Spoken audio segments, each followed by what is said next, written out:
Madam President. Senator from Rhode Island. Madam President, are we presently in a quorum call? We are. May I ask unanimous consent that the quorum call be lifted? Without objection. May I further ask unanimous consent that for the next half hour, myself, Senator Mikulski, Senator Blumenthal, Senator Coons, and Senator Blunt, and also, should they come, Senator Graham and Senator Kyle, be allowed to engage in a colloquy. Without objection.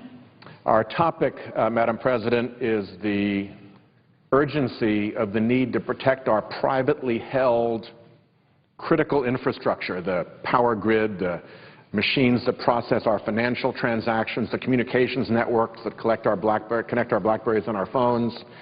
And in this area, no one is more expert than Senator Mikulski, who is a senior member of the Senate Intelligence Committee, helped draft the Senate Intelligence Report on cyber, and has the pen as the cardinal for the budgets of most of the agencies that are relevant to this discussion. So let me lead immediately to Senator Mikulski, who has been enormously helpful in arranging this and working on this. I want to thank the gentleman from Rhode Island, a former member of the Intelligence Committee and an activist in this area. You know, Madam President, colleagues, I'm happy to be on the floor with a bipartisan group of people who are really worried about our country, and we're worried about its survivability in the event of a cyber attack. Now, cyber attacks are not the work of science fiction, though they were once written about. That was once science fiction is now a hard reality that could cripple our country and bring our country to the ground. You know, we've got to come up with a legislative framework to be able to protect .com and also be able to protect critical infrastructure. I'm talking about something that could create catastrophic economic damage, severe degradation. Why am I obsessed about it? Well, let's take the grid. There are those who say America runs on oil. Barb Mikulski says it runs on electricity. You cannot have a community without electricity. Look at what happened to us in this North Capital region when 2 weeks ago we had this freaky storm. We nearly came to our knees. Metro couldn't function. Stoplights were out. Communication went down. People didn't have access, to many communication. Their homes were without electricity. Food went bad. Tempers rose. We could not function as a community. Now, the good news is, no matter how late the utilities were in coming in to respond, they could turn the lights back on. They could turn the electricity back on. But I will tell you, in a cyber attack, that predator, that international predator, will fix it so that we won't be able to turn it back on or not turn it on for days, for hours, days, or days. Do you know what that means? They want to humiliate us. They want to intimidate us, and they want to terrorize us. We have it within our hands to pass legislation that would bring the appropriate sources together for our privately owned critical infrastructure to be able to make the significant effort for which I believe we need to incentivize them to be able to protect us. I don't want to wake up one day and find out America's been hit because of gridlock here. And I will tell you, if we are hit, we will overreact, we will overspend, we will overregulate, and we will go over the top.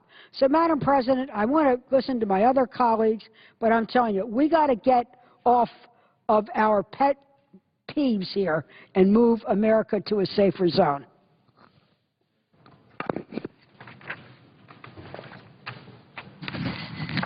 Madam President.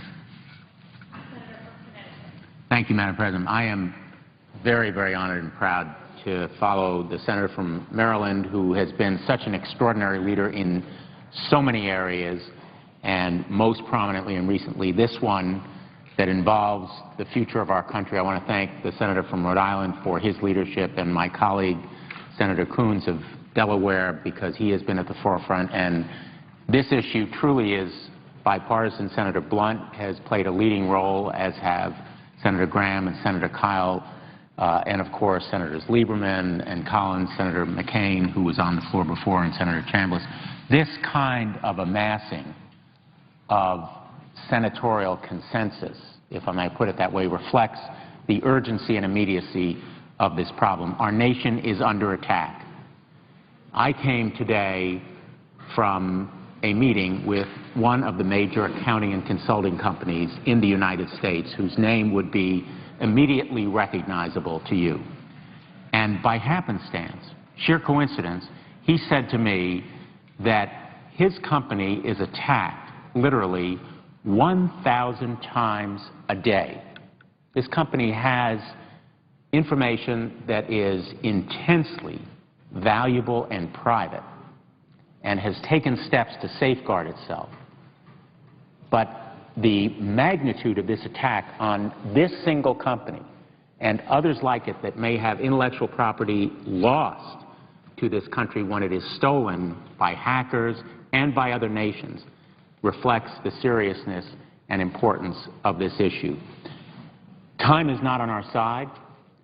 We must act immediately. The Senate must follow its duty and make sure that we meet the challenge, number one, of bringing together all the stakeholders to enhance the resiliency of our critical infrastructure systems. Much of this infrastructure lies beyond the purview of the federal government. Cybersecurity is a major concern of both the government and the private sector. There must be a partnership between them. It's not for either to do alone. Today, the computers that control energy and manufacturing, water and chemical facilities across the country are connected via the Internet. None of them is an island. No one is an island in the Internet age. We are all under attack when any one of us is under attack. I believe that we have a path forward to strengthen protection of our nation's networked industrial control systems without heavy-handed regulation and in partnership with the businesses that own these systems. Many are already pursuing best practices. Many already are addressing this threat, and my hope is that the legislation coming forward as a result of the leadership by my colleagues here today will make sure that these best practices become common practices and uniform to every industry so that access to controls and audit and monitoring is done systematically. And finally, let me emphasize, and this point I think is especially critical to many who are watching this process today, we can make progress in strengthening the privacy and civil liberties protections in cybersecurity while preserving its underlying goals of safeguarding the nations. Americans have become aware of the need to protect online privacy, as I've seen personally in my contacts with the citizens of Connecticut. They are outraged and fearful about frequent reports of massive data breaches and the theft of personal information as a result of the very hacking that threatens private industry and the government. Hacking and spear phishing attacks that have become a daily occurrence in our lives threaten our privacy, our financial integrity, and our security. A recent United Technologies National Journal poll found that 63% of respondents believe that government and businesses should not be allowed at all to share information because it would hurt privacy and civil liberties. That same poll found 67% of those surveyed said they were either very or somewhat concerned about threats to the country's computer networks. The two anxieties go hand in hand. They fit together, and we must find a path forward on this legislation reconciling these views. I personally believe that this cybersecurity is compatible with privacy protection and with the liberties, including the liberty to go to court and protect individual rights, that is so integral and fundamental to our constitutional protections and American civil liberties. We can make sure adequate protections are in place. And again, this task is one that we must address, and address it now. I thank again the senator from Rhode Island, and I yield to him. Let me welcome Senator Blunt to the discussion and invite him to chime in now. He has been a very important voice in the bipartisan discussions on how we can find a proper way to protect American privately owned critical infrastructure. He's a consummately experienced legislator from the House and has been a great addition to the Senate, and we welcome him to the discussion. Well, thank you, Senator, for those kind comments. And I want to comment on a couple of things that have been said. One by my friend from Connecticut that, you know, there are competing concerns here, and they don't need to be mutually exclusive at all. When we talk about cybersecurity, we're not talking about the government somehow securing everything that happens in the cyber world. We're talking about what are the things we can identify and agree on as critical infrastructure. There's a lot of security about what happens on the military cyberspace, .mil, and a lot of comfort about what happens in the government parts, the .gov. What we're concerned about is what's outside those two networks that doesn't have the kind of protection that those networks have.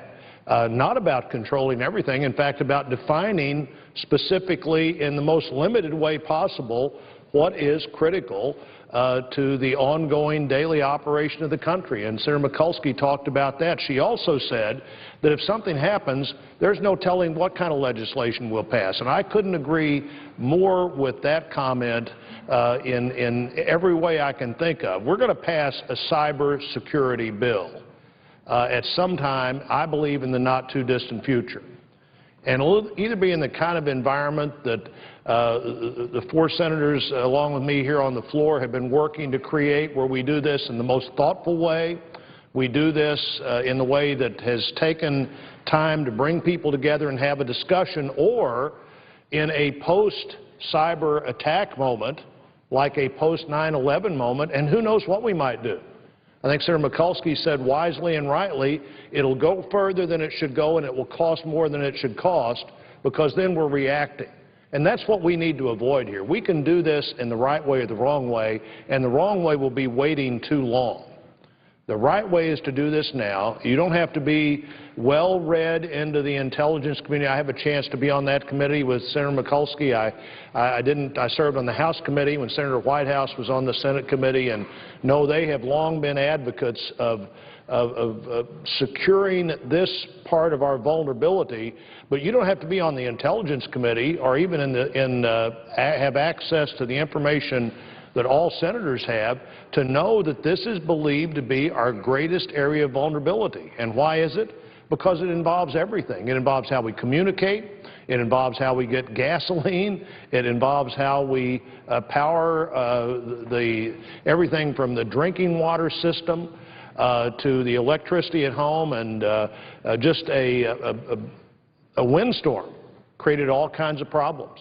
30 minutes, two different 30-minute or so stops on the metro system in Washington, in the Washington area, because the screen went blank, caused all kinds of problems. Imagine that multiplied by whatever multiple you want to use, and the country would quickly not be functioning in any way. Traffic in Washington, traffic anywhere in the country, trying to get from one gas station to the other, only to find out that, by the way, the gas pumps don't work because the electricity's out and your car's not got enough gas. This is a huge problem. How do we define that critical infrastructure, and how do we do that in a way that's the most responsible, as Senator Blumenthal said, protecting civil liberties at the same time that we're carefully carving out that spot where government does have some obligation to make that area secure. And if we can do that in a way that encourages people to get into that environment. And one of the things that Senator Coons has been talking about, a former local government executive who knows all of the impact of police and fire and the court system and everything else that he had to be responsible for, as well as his private sector work, has brought real value to this discussion. And somebody told me the other day, if you're in almost any kind of business, you've either been attacked, are going to be attacked, or you're being attacked right now, as people are trying to figure out how they can, maybe for malicious purposes, maybe just to see if they can do it, how they can get into your system. And Senator Coons, you've been so helpful in these discussions. I'd like to hear what you're thinking today as we're here talking about this on the floor. Thank you so much, Senator Blunt. Thank you for helping contribute to the bipartisan, positive, and responsible tone of our deliberations. I want to thank my friend, the senator from Rhode Island, for his leadership, both in today's colloquy and in pulling together the language and the partners, and Senator Mikulski, who started off our conversation today by reminding us, as you've just commented, Senator Blunt, that it was a terrible storm in this area that knocked out power for a couple of days, that gave a bracing reminder to the community around Washington, D.C., just how much we rely in this modern economy of ours on continuous, uninterrupted power. That storm was an act of God. That storm was just a random meteorological event. But as all of us have spoken, Senator Blumenthal also commented on this, we know as members of the United States Senate that there are daily efforts at attacks on the United States far more devastating, far more far-reaching than that transitory storm. And for us not to act, for us to fail to act in a bipartisan, thoughtful, and responsible way would be the worst sort of dereliction of duty. All of us have been in secure briefings with folks from four-star and three-letter agencies with the most central roles in our intelligence community, in our national security agencies. But this isn't something that only those of us in the Congress know or only those at the higher reaches of executive branch leadership know. This is now broadly, publicly well known. The water's rising, the storms are coming, and we need to incentivize the private sector that is responsible for running most of our essential infrastructure to man the barricades, to fill the sandbags, and to take on the responsibility in a thoughtful, balanced, and responsible way of preparing for the wave of highly effective cyber attacks that are currently underway and that will crescendo soon. We've heard public comments that are remarkable. The chairman of the Joint Chiefs, General Dempsey, has said that an effective cyber attack could literally stop society in its tracks. As Senator Blunt just mentioned, as a county executive, I was responsible for emergency response, and all over this country, cities and counties and states are trying to understand how to prepare for the consequences of a cyber attack. We're not talking about trying to craft legislation that would deal with every possible cyber harm, every possible cyber crime. We're talking about those few incidents that would likely be driven by a nation-state or by an incredibly advanced and sophisticated terrorist group that would strike at the very heart of what makes our modern society vibrant and that would have mass casualty consequences, dramatic impact on our economy, or wipe out whole sectors for days or weeks, such as a failure of the power grid. This isn't exotic. We just had another public hearing on the Energy and Natural Resources Committee, and we're warned yet again of what the Department of Homeland Security documented back in 2007 in their Aurora exercise, that our power grid, nationally interconnected, vital to the modern economy, is fragile, is vulnerable to cyber attacks. We've seen this unfold overseas. The small Baltic nation of Estonia was the victim of a comprehensive cyber attack. And they saw also in 2007 banks, media outlets, government entities that collapsed. Bank cards, mobile phones, government services over a 3-week period completely shut down. Is there a real threat? Absolutely. Are we doing enough to face it? I don't think so. I don't think we've yet done enough. There's legislation that's been brought forward by a whole group of senators, led by Senators Lieberman and Collins, that I hope this body will turn to in the days ahead and find ways to balance. As Senator Blumenthal said previously, we live in a country where we must continue to respect the powerful, passionate commitment to individual privacy and civil liberties. But I think we can, with narrowly targeted, appropriately crafted legislation that incentivizes and encourages the private sector to take on the role appropriately informed by those from throughout federal government to strengthen their defenses against these coming attacks. I don't think we have to make a choice between privacy and security. And I do think we can give the private sector the tools to make our country safe and strong. But those who view new cyber regulations as onerous, as burdensome, as overly expensive for the private sector, or as threatening needlessly our privacy, have an obligation to come forward with a credible alternative before it is too late. Today, we are frankly leaving our country wide open to attack. As we recently heard in a floor speech by both Senator Blumenthal and Senator Whitehouse, when private sector companies, even the most technically sophisticated, are contacted by our government and told they've been the victim of a successful intrusion and attack, in nearly 90% of the cases, they were utterly unaware. We need to strengthen information sharing. We need to develop robust standards of defense. We need to help invest in building up the infrastructure protection of this country, and it is the most vital thing I can think of, Senator Whitehouse, that this country could turn to. Let me close with this for my moment, if I could. I had a chance to have lunch last week with Senator Daniel Inouye. That was, for me, a great honor, a chance to really sit with him and visit and ask his advice. He made one comment to me in closing. He is the only member of this body who was at Pearl Harbor. He shared with me that in his view, the next Pearl Harbor, the next unexpected massive attack that could really hurt the United States will come from cyber. It is our obligation to take that lesson seriously and to legislate in a bipartisan, thoughtful, but swift and effective way. And so, Senator Whitehouse, I am grateful for your leadership of our efforts in this regard. Senator Coons, I agree with you, and more important than me agreeing with you, the Secretary of Defense of the United States of America agrees with you. He has said the next Pearl Harbor we confront could very well be a cyber attack, and that is an exact quote.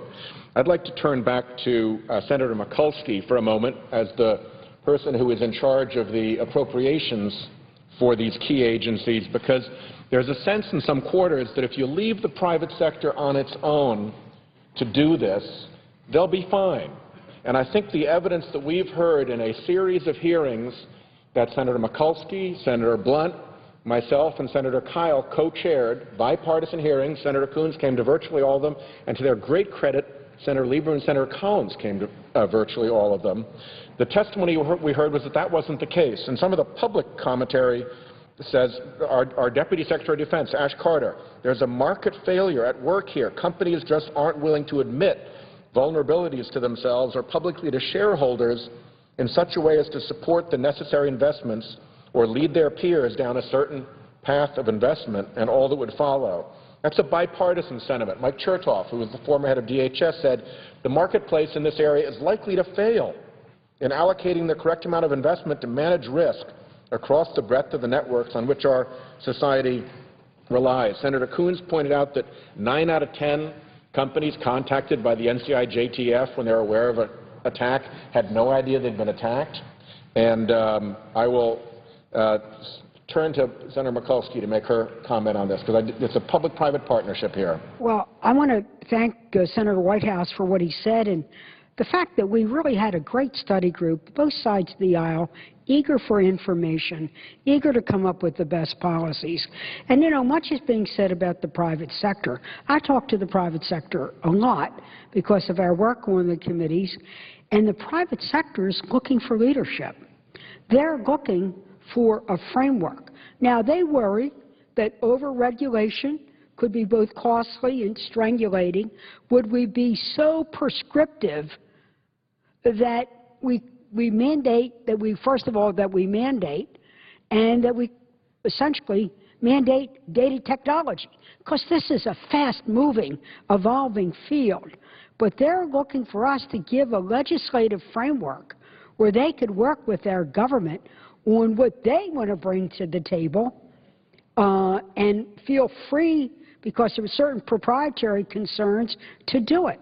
I talk to people who really have responsibility for delivering power in Maryland, and they are working, and the Edison Institute, which represents the essentially the electric companies and the grid, they really would like us to have a framework, and they want to be at the table.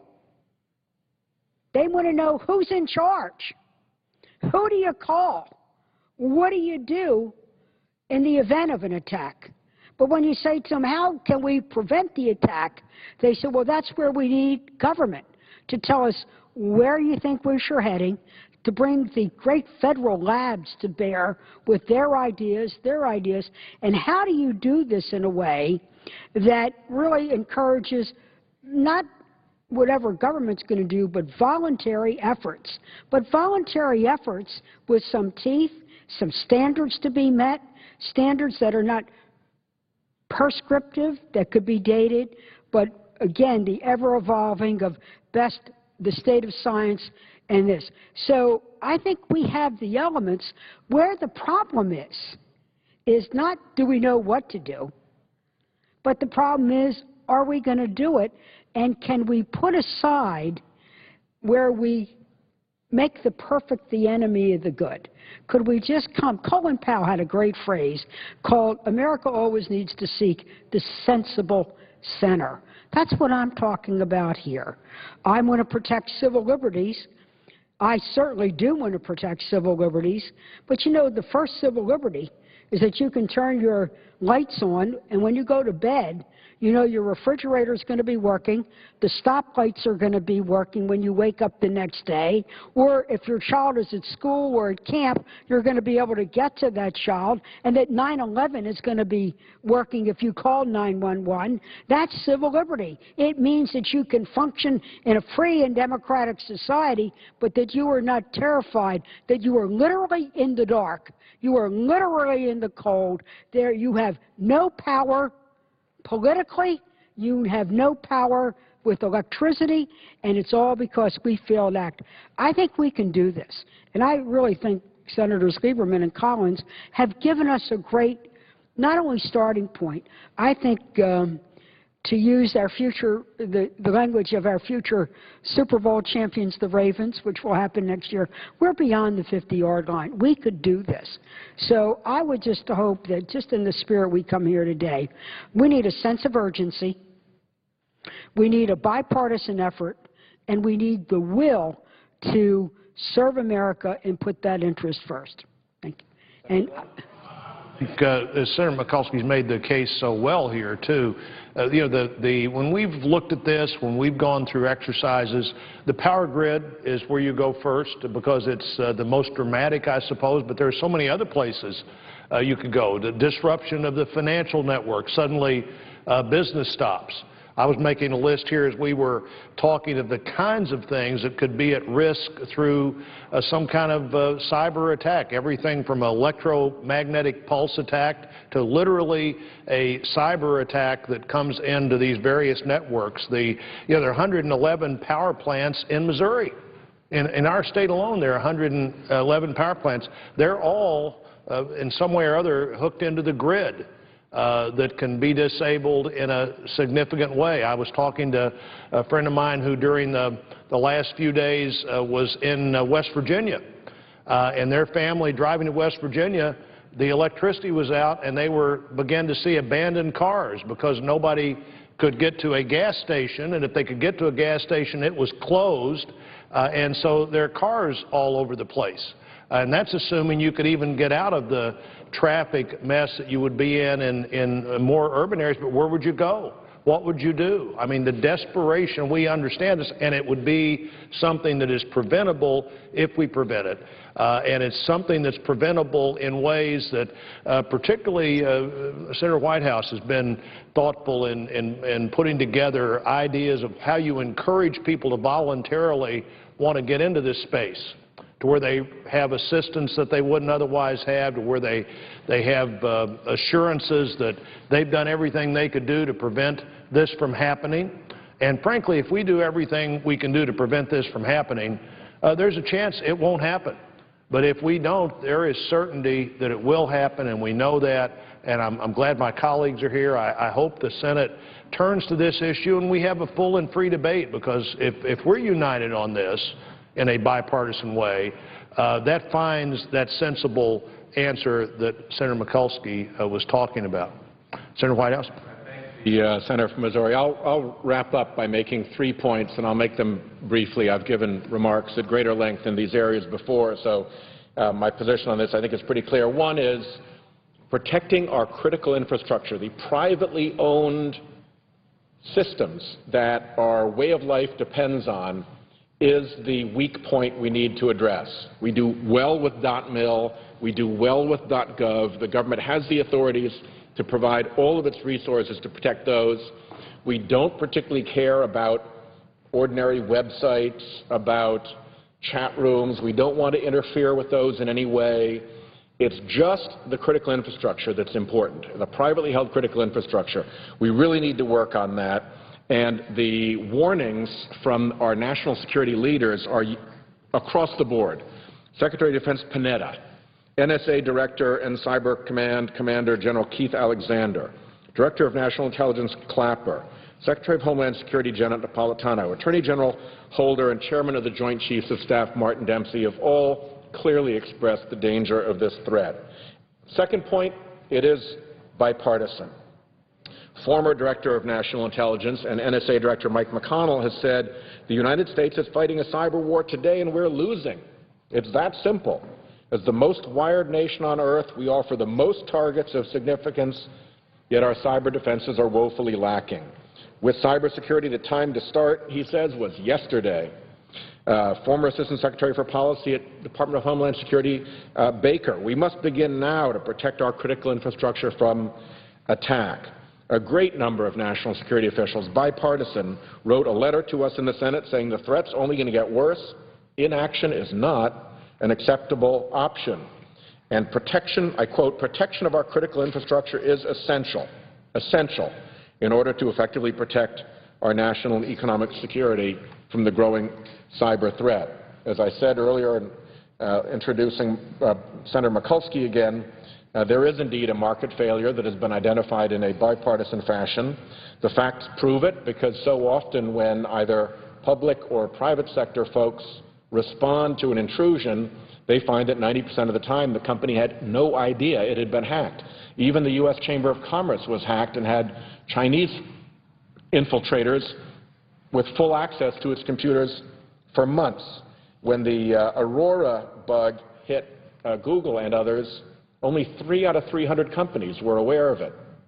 So the private sector really does need the support of government. We, in turn, from the government side, have to make sure that the burden is not unreasonable, to make sure that we are doing this in as light, as sensible, as voluntary a way as is possible, consistent with the mission of actually protecting our cybersecurity.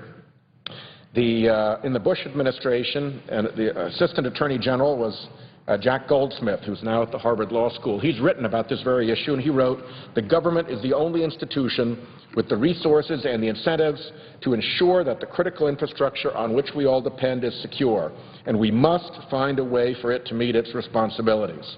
I thank Senator Mikulski and Senator Blunt, Senator Blumenthal, and Senator Coons for participating in this colloquy today. I thank our group and the group I just mentioned, and in addition, Senator Kyle and Senator Graham and Senator Coates for the bipartisan work that is done to try to find a way forward to protect critical infrastructure. And again, I thank Senator Blunt and Senator Kyle and Senator Mikulski for the series of private briefings, classified briefings that have helped build the momentum towards this effort. I think we can get this done. It is essential that we do, and I appreciate the work of my colleagues in making this happen. Mr. President, I yield the floor, and I would note the absence of a quorum. Clerk will call the roll. Akaka.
President. Senator from Rhode Island. Mr. President, may I ask unanimous consent that the quorum call be lifted? Without objection.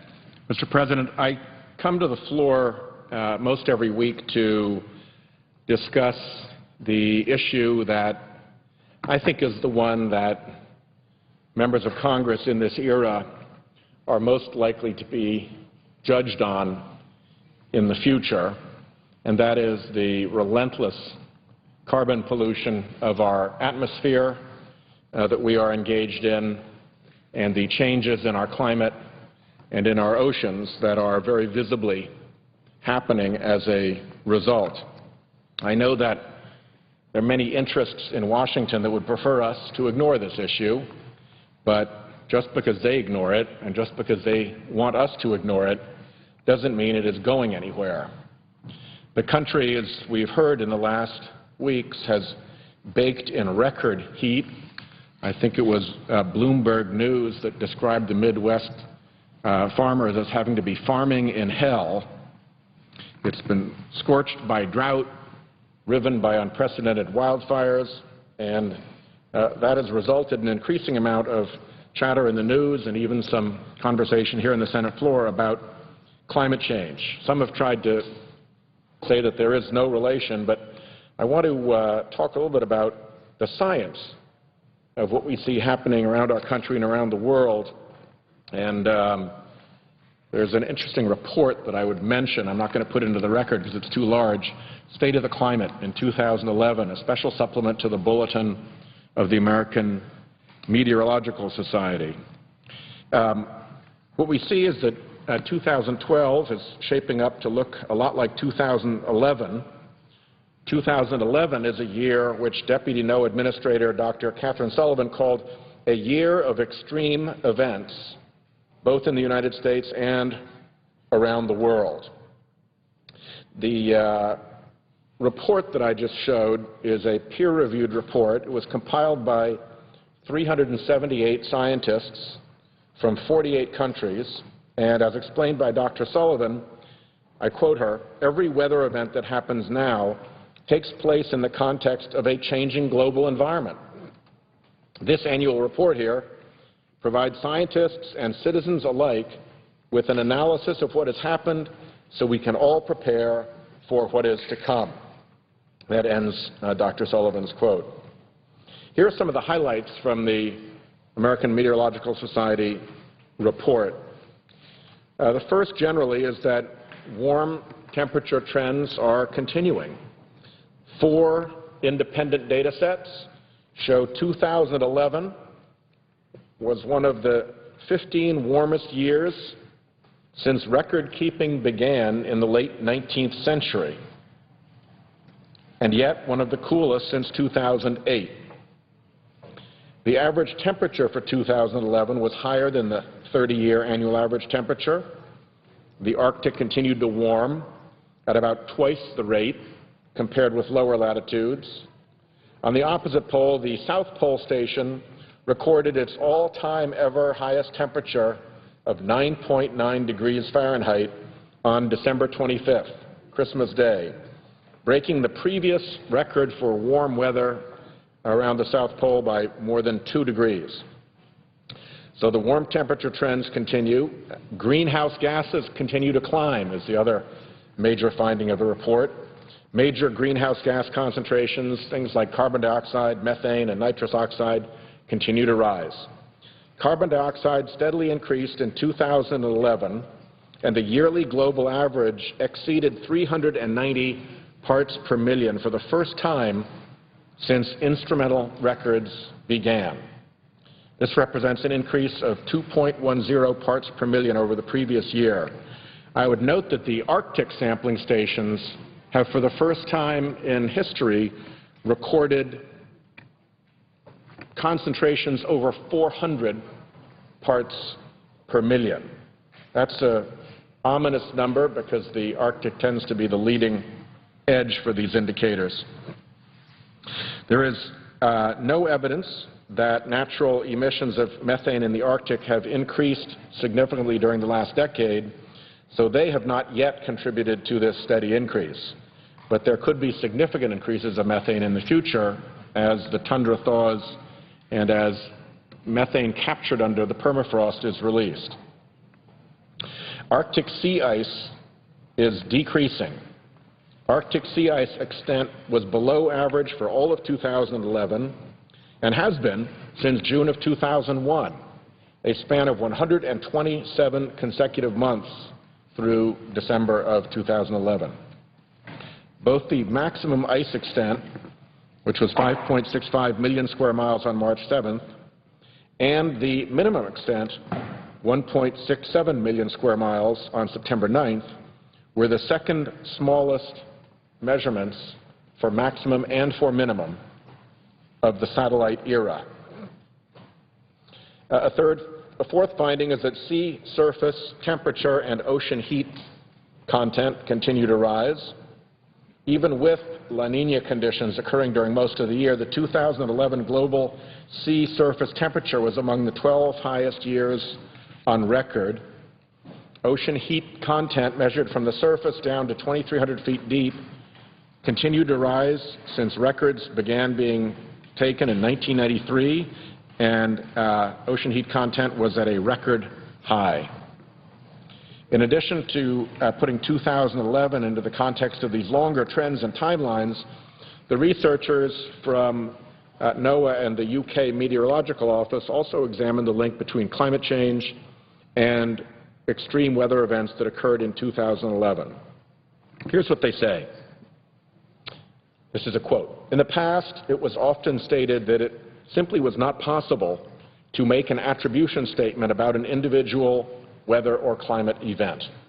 However, scientific thinking on this issue has moved on, and now it is widely accepted that attribution statements about individual weather or climate events are possible, provided proper account is taken of the probabilistic nature of attribution. So let me be clear, it is still not correct to say that any weather event specifically is or is not directly caused by climate change. However, what these researchers have done is evaluate methods to see if the probability of this event occurring has changed by a particular percent given the changing climate. Have we, in effect, loaded the dice in our atmosphere to make extreme weather events more likely? And not only have we loaded the dice, but how loaded are the dice? How are the odds changing? This paper evaluated 6 events from last year, and here are some of those findings. La Nina-related heat waves, like that experienced in Texas in 2011, are now 20 times more likely to occur during La Nina today than during La Nina years 50 years ago. So we've loaded the dice for these events to happen during the La Nina years by a factor of 20. That's a pretty heavy increase. Researchers evaluated a very warm November that the United Kingdom experienced in 2011. They found that warm Novembers are now 62 times more likely for the region. Again, not only are the dice loaded for unusual weather events, they're loaded with big numbers. The next month, December 2011, was very cold. Researchers found that cold Decembers were 50% less likely to occur now versus 50 years ago. Coming on to 2012, I want to mention another event that happened this week. On Monday, researchers at the University of Delaware and the Canadian ice surface reported that a 46 square mile chunk of ice broke off from the Petermann Glacier on the northwest coast of Greenland. This piece of ice is 2 times the size of Manhattan. In August 2010, a piece 4 times the size of Manhattan separated from the glacier. This most recent break off of the Petermann Glacier puts the glacier's end point where it has not been for 150 years. Andreas Munchauer, researcher at the University of Delaware, said, I quote, "The Greenland ice sheet as a whole is shrinking, melting, and reducing in size as the result of globally changing air and ocean temperatures and associated changes in circulation patterns in both the ocean and the atmosphere." When you change the temperature, you change the circulation patterns. Those go hand in hand. Recently, an article published in Science magazine examined data from not the Arctic areas, but the tropic areas, from coral reefs around the world. The researchers concluded that sea levels during the last warming period, which is most similar to today's climate, were roughly 18 to 30 feet higher than today. And that is about 6 to 10 feet higher than previous estimates had projected. The likely culprit, more melting of the Greenland and Antarctic ice sheets than was previously assumed. All of this evidence, these changing trends and emerging science evaluating increased probability of extreme weather events, ought to be enough for us to consider limiting our greenhouse gas emissions. It ought to be enough of a warning for us to stop what is presently an uncontrolled experiment that we are conducting on our planet. We should do this while we still can.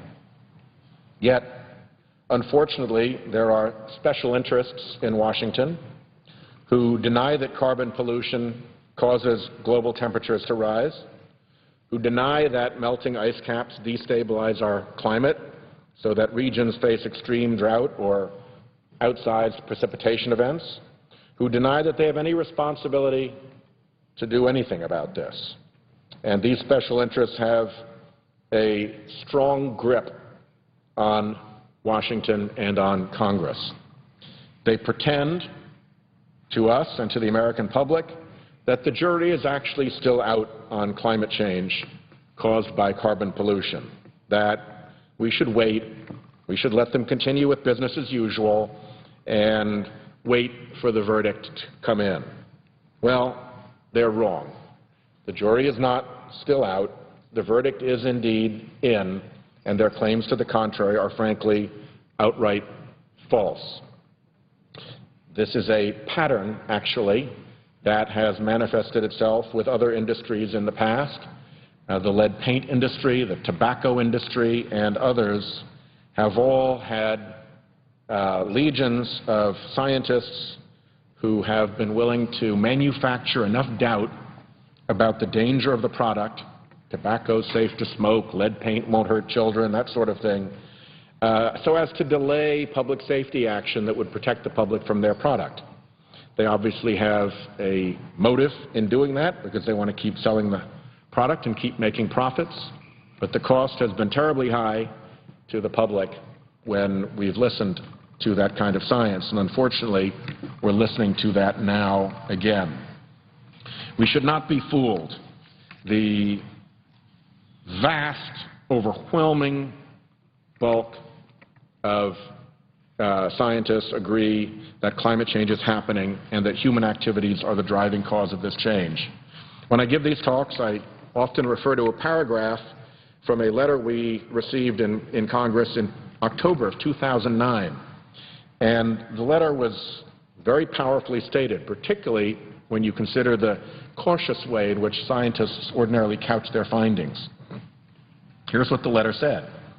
Observations throughout the world make it clear is the word they use, that climate change is occurring. The declarative is. And rigorous scientific research demonstrates that the greenhouse gases emitted by human activities are the primary driver. These conclusions are based on multiple independent lines of evidence, and they close with this, and contrary assertions are inconsistent with an objective assessment of the vast body of peer-reviewed science, i.e., if you look at the peer-reviewed science, the body of science objectively, you cannot reach those conclusions. Those contrary assertions are inconsistent with an objective assessment. Clearly, subjective assessments are different, but subjective assessments we should discount because of the motives that lie behind them. The letter that I just quoted was signed by an enormous number of very prestigious scientific organizations, from the American Association of the Advancement of Science to the American Chemical Society to the Geophysical Union, Institute of Biological Sciences, Meteorological Society, Society of Agronomy, Plant Biologists, Statistical Association, the Botanical Society of America, Ecological Society of America, Organization of Biological Field Stations, Soil Science Society of America, an immense group of very respectable organizations, not gathered together for the purposes of arguing about climate change, but who have a responsibility to their scientific communities to be accurate.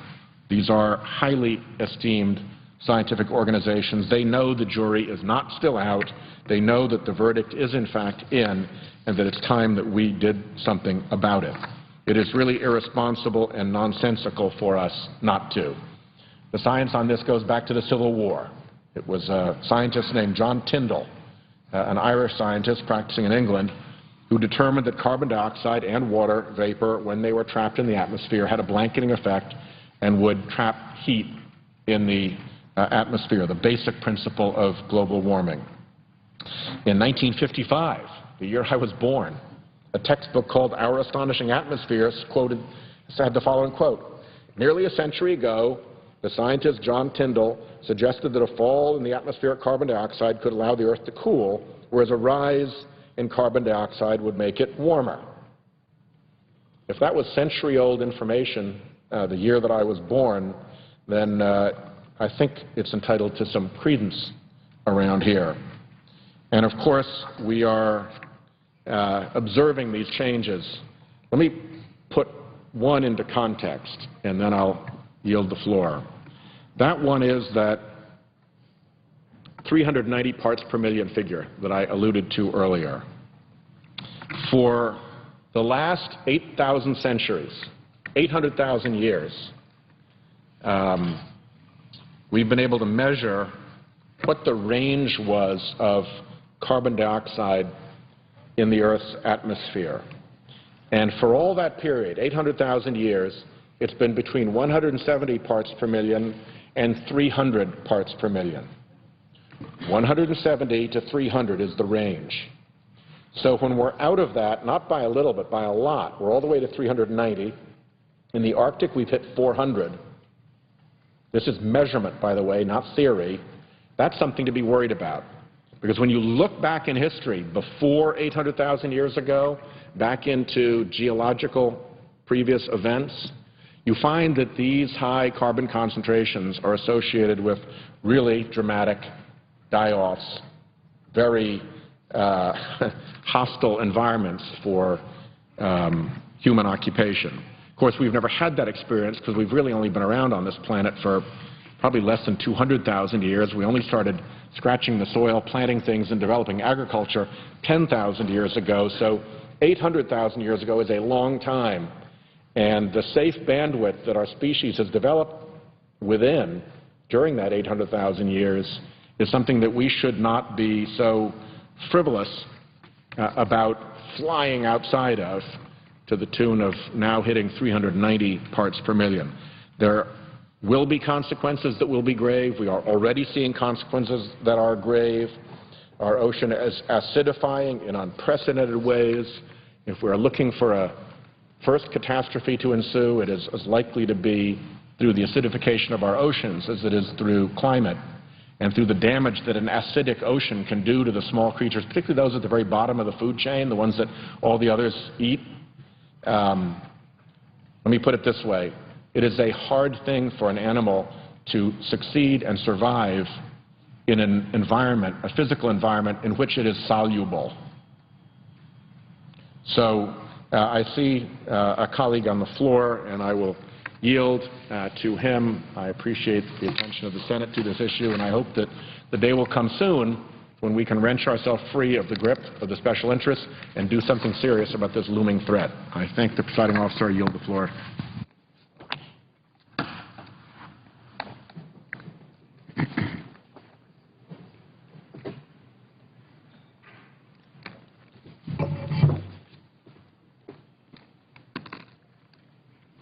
President. Senator from North Dakota. Thank you.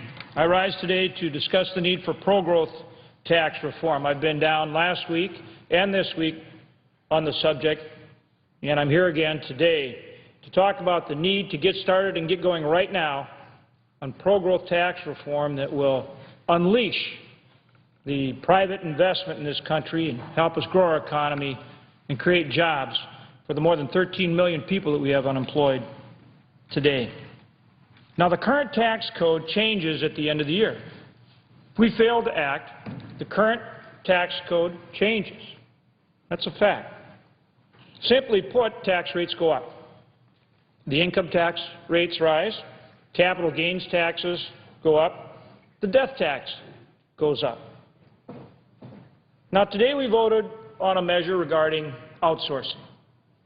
Its goal was to encourage U.S. companies to invest and hire workers here in the United States rather than overseas. But at best, that's a piecemeal approach. The reality is the tax increases which will occur at the end of the year will do far more to drive investment and employment overseas than any measure like the one that we considered today. Those increases of the tax rates on small businesses across this country will have a much bigger impact than any single measure like the one that was offered up today. So think of it. Think about it. By not extending the current tax rates, we will have a business climate that makes it harder to do business in this country. It seems to me that makes the solution here pretty simple. Let's extend the current tax rates for 1 year, and let's set up a process to engage in pro-growth tax reform that will empower small business, millions of small business across this country to do what they do best, and that's to invest and hire people, to put Americans back to work. And the question is, why aren't we doing it? Why aren't we doing it? By setting up a process to undertake comprehensive pro-growth tax reform over the next year, everyone has a chance to provide their input, to provide their ideas, to offer up their legislation, Republican and Democrat alike. In fact, formats have already been proposed. Formats like Simpson-Bowles, Domenici-Rivlin, groups like the Gang of Six and others that have put forward different concepts. So there's absolutely no reason to wait. And the question isn't are we or are we not going to do it. The reality is we have to do it. The reality is we have to do it to get our economy going. So let's get started. And President Obama needs to join with us in this effort. Look at our economy. Look at the statistics since President Obama took office. Unemployment. We have 8.2% unemployment. Unemployment has been over 8% for 41 straight months. We have 13 million people in this country unemployed, 13 million people in this country looking for work. And we have another 10 million that are underemployed. That's 23 million people either unemployed or underemployed. Middle-class income. Middle-class income has declined from approximately $55,000 to $50,000 since the current administration took office. Food stamps. Food stamp usage has increased dramatically from 32 million recipients to 46 million recipients. Home values. Home values have dropped. Home values have dropped on average from $169,000 to $148,000. Economic growth. GDP, gross domestic product, is the weakest for any recovery since World War II. The weakest growth for any recovery since World War II. Job creation last month, 80,000 jobs were created, but it takes 150,000 jobs each and every month just to keep up with population growth to actually reduce the unemployment rate. So these facts speak for themselves. These are the facts. The President's approach to our economy is making it worse, and his failure to join with us to extend the lower tax rates and engage in pro-growth tax reform is sitting on our economy like a big, wet blanket. But we can change that. We can change that. We can change that right now. And we can change it by extending the current tax rates and by, together, on a bipartisan basis with the administration, joining in a process to put in place pro-growth tax reform and at the same time getting control of our spending. Business investment and economic activity would respond immediately. Look at the latest information from the Congressional Budget Office, from the CBO. The CBO projects that the economy will contract by 1.3% on an annualized rate for the first 6 months of next year, meeting the definition of recession if the fiscal cliff that we now face is not addressed. Overall, the economy, based on CBO projection for next year, would grow by only 0.5% for the entire year. That compares to a 4.4% growth rate for next year if the fiscal cliff is avoided. Now, granted, that fiscal cliff includes not only addressing the tax increases that would go into effect, but also sequestration. But we've put forward ideas to address sequestration as well. And clearly, the tax piece is a huge part of what drives that difference in economic growth, the difference between 0.5% and over 4% economic growth next year. Think what that means in terms of employment to the people that are looking for a job. Think of what that means in terms of growth in the economy and revenue growth to help address our deficit and our debt. And all of that just stands to reason, because business needs certainty. Business needs certainty to invest, to grow, to hire more people.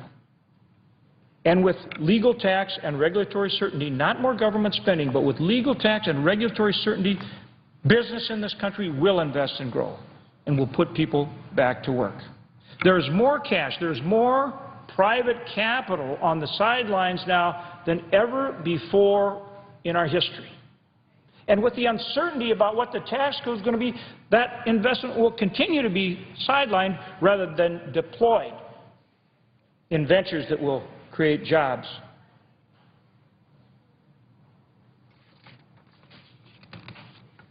The longer we go, the more uncertainty. That means slower economic growth.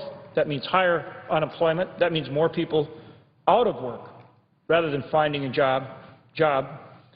And it means less revenue to help reduce our deficit and our debt. Clearly, that is not the way to go. That is not the way to go. President Obama, however, says, well, but wait a minute. Everyone needs to pay their fair share. Everyone needs to pay their fair share. So he's proposing tax increases on that basis. Well, of course, everyone needs to pay their fair share. But the way to ensure that that gets accomplished is with pro-growth tax reform and closing loopholes. And that's exactly what we've proposed. Not by raising taxes on more than 1 million small businesses across this country, which is what the President has proposed. Let's extend the current tax rates for 1 year. Let's set up a process to pass comprehensive pro-growth tax reform that lowers rates, closes loopholes, that's fairer, that's simpler, and that will generate revenue to reduce our deficit and our debt through economic growth rather than through higher taxes. The reality is that is the only way we will get our economy going, and that along with controlling our spending will reduce our deficit and our debt, and it will put Americans back to work. Leadership is all about finding common ground. And President Obama needs to join with us to find common ground on this issue. We've offered it. We've offered it. We're offering it right now. I hope that the President will join with us in this endeavor. It's simple. It's straightforward. It's what the American people want and what they need. And we need to get started right now. With that, Mr. President, I yield the floor, and I note the absence of a quorum. Clerk will call the roll. Mr. Coco.